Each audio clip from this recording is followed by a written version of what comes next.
20 பேர் சுட்டுக் கொல்லப்பட்ட சம்பவம் தொடர்பாக ஆந்திர மாநிலம் சந்திரகிரி காவல் நிலையத்தில் பதிவு செய்யப்பட்ட முதல் தகவல் அறிக்கை நகல் புதிய தலைமுறைக்கு கிடைத்திருக்கிறது. இந்த முதல் தகவல் அறிக்கையில் துப்பாக்கிச் சூடு நடத்திய விதம் குறித்து விளக்கப்பட்டிருக்கிறது. இதனை புலனாய்வு நிபுணர்களிடம் கொடுத்து விளக்கம் கேட்டபோது முதல் தகவல் அறிக்கையில் பல்வேறு குளறுபடிகள், சந்தேகம் எழுப்பும் தகவல்கள் இருப்பதாக தெரிவித்திருக்கின்றனர். முதலாவதாக எஃப்ஐஆரில் துப்பாக்கிச் சூடு சம்பவம் காலை 5:30 முதல் 6 மணிக்குள் நடந்ததாக சொல்லப்பட்டிருக்கிறது. ஆனால் செய்தியாளர்கள் சந்திப்பில் இந்த சம்பவம் 7 மணிக்கு நடந்ததாக சொல்லப்பட்டது.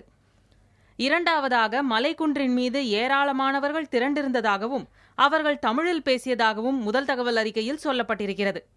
பல மீட்டர் தூரத்தில் நின்று கொண்டிருந்த வனத்துறையினருக்கு மரம் கடத்துபவர்கள் தமிழில் பேசியது எப்படி கேட்டிருக்கும் என்ற வினா எழுகிறது.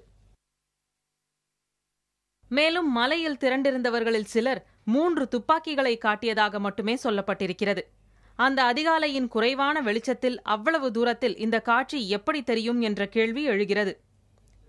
நான்காவதாக, துப்பாக்கியை காட்டியதாக மட்டுமே கூறியிருப்பதால் அவர்கள் துப்பாக்கியை வனத்துறையினருக்கு எதிராக பிரயோகப்படுத்தவில்லை என்பது தெளிவாவதாக புலனாய்வு நிபுணர்கள் கூறுகின்றனர். ஐந்தாவதாக, பெரிய கற்கள், அம்பு, கோடாரிகளை கொண்டு தாக்குதல் நடத்தியதால்தான் தற்காப்புக்காக துப்பாக்கி சூடு நடத்த அதிகாரிகள் உத்தரவிட்டதாக எஃப்ஐஆரில் சொல்லப்பட்டிருக்கிறது.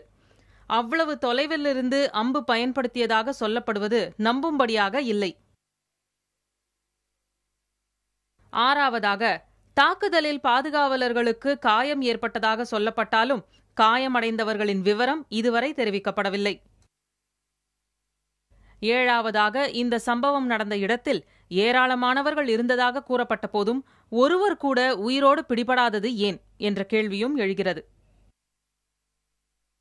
எட்டாவதாக, சிறப்பு படையினர் தாக்குதல் நடத்த தொடங்கும் பட்சத்தில் எச்சரிக்கை கொடுக்கும் வகையில் எதிராளியின் கால் முட்டிக்கு கீழ்தான் முதலில் சுட்டிருக்க வேண்டும்.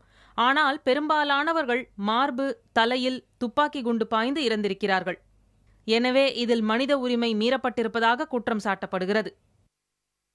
இறுதியாக, துப்பாக்கிச் சூடு நடந்த 6 மணி நேரத்திற்கு பின்னரே முதல் தகவல் அறிக்கை பதிவு செய்யப்பட்டுள்ளது பல்வேறு சந்தேகங்களை எழுப்புவதாக நிபுணர்கள் தெரிவிக்கின்றனர்.